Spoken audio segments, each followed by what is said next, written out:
Hello नमस्कार, welcome to inculcate learning. Maharashtra ने SET के लिए जो है वो फॉर्म्स निकाले हैं, यानी महाराष्ट्र का स्टेट एलिजिबिलिटी टेस्ट। किसके लिए? स्टेट एलिजिबिलिटी टेस्ट जो है वो हमेशा असिस्टेंट प्रोफेसर के लिए होता है। यूजुअली जो स्कूल लेवल के टेस्ट होते हैं उनके लिए टैट बोल देते हैं, टीचिंग एलिजिबिलिटी टेस्ट। ओके, तो ये स्टेट लेवल का एलिजिबिलिटी टेस्ट है, जैसे नेट होता है नेशनल लेवल का एलिजिबिलिटी टेस्ट। 26 मार्च संडे जो है 2023 में इसका एग्जाम होगा। कौन कौन से स्टेट्स के लिए कंडक्ट किया जा रहा है? महाराष्ट्र और गोवा के लिए। लेकिन क्या इसका मतलब ये है कि बाकी स्टेट्स के बच्चे अप्लाई नहीं कर सकते? ऐसा नहीं है, बाकी स्टेट के बच्चे भी अप्लाई कर सकते हैं। वो चीजें मैं अभी आपको बताऊंगी। आपको अप्लाई करना चाहिए नहीं करना चाहिए वो भी मैं अभी आपको बताऊंगी, ठीक है। तो उससे पहले एक बार ये देख लीजिए कि 10 तारीख से फॉर्म जो है वो निकल गए हैं। 30 तारीख तक आपको लास्ट डेट तक अप्लाई करना है, ठीक है जी। सो ये 2 डेट याद रखिए अगर आपको अप्लाई करना है तो 10 से 30 के बीच में फॉर्म भर दीजिए डायरेक्ट। बस उसमें आपको कोई जैसे हम नेट का फॉर्म भरते हैं, हमें जो है सब स्पेसिफिकली कोई सर्टिफिकेट दिखाने उनको नहीं जाना होता कि हाँ हमने मास्टर्स कर रखी है। वैसे ही आपको यहाँ पर जो है क्या नहीं करना, कोई भी हार्ड कॉपी जो है वो वहां पे नहीं भेजनी। सिर्फ आप फॉर्म भर दीजिए, आपका एडमिट कार्ड आएगा। एडमिट कार्ड कब अवेलेबल होगा? आपको 16 तारीख को 2023 में, ठीक है।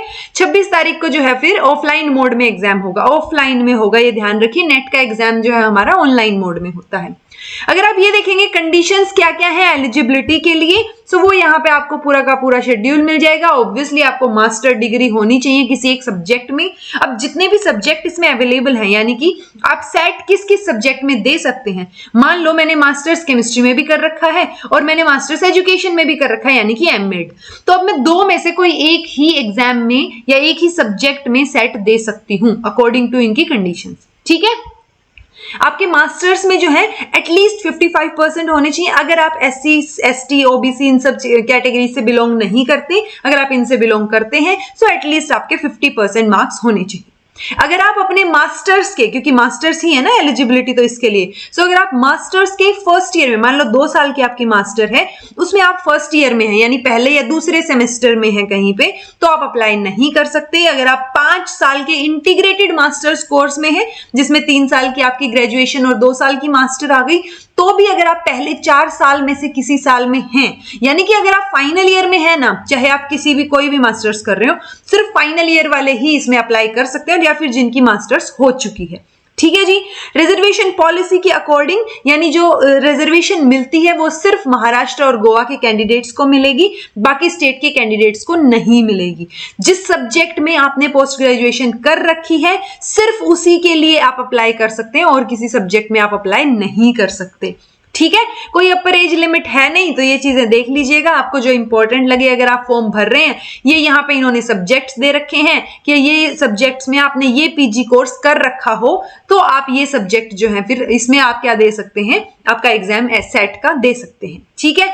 लेकिन ध्यान रखने वाली बात यह है, अगर कोई दूसरे स्टेट का स्टूडेंट अप्लाई करता है तो ये देख लीजिएगा, सिर्फ ये 17 सेंटर्स दिए गए हैं जो कि उसी स्टेट में होंगे ऑब्वियसली, ठीक है। तो गोवा और महाराष्ट्र के सेंटर्स हैं ये, और इन्हीं 17 सेंटर्स के ऊपर क्या होगा, एग्जाम लिया जाएगा। चाहे आप देश के किसी भी कोने से अप्लाई कर रहे हैं, आपको वहां जाके एग्जाम देना पड़ेगा ऑफलाइन मोड में, ठीक है। एक और चीज, अब बाकी स्टेट के बच्चे जो अप्लाई कर रहे हैं वो ये ध्यान रखें कि वो रिजर्व्ड कैटेगरी उनकी मान्य नहीं होगी। यानी मान लो आप किसी और स्टेट में ओबीसी कैटेगरी से बिलोंग करते हैं तो वो आप उस स्टेट के लिए करते हैं, या फिर आप देश में जब कोई एग्जाम हो उसके लिए।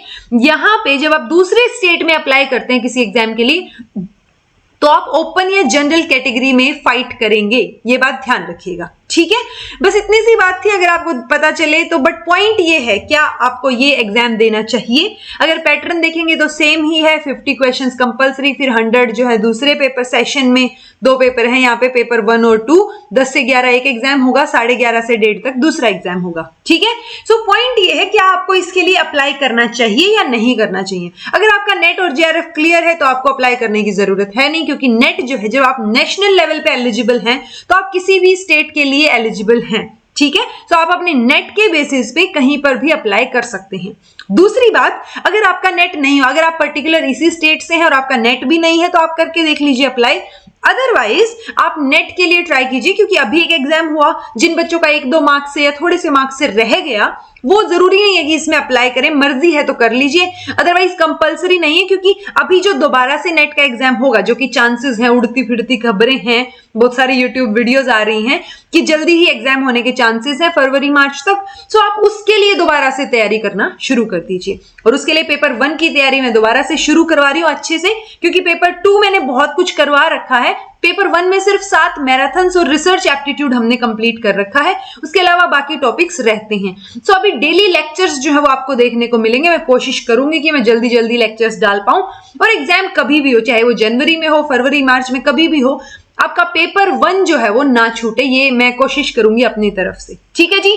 सो this was all about today. अगर कुछ समझ आया है, भरना है, नहीं भरना है, कोई कंफ्यूजन है, कमेंट करके पूछ लीजिएगा। Thank you so much for watching. Be happy, keep smiling.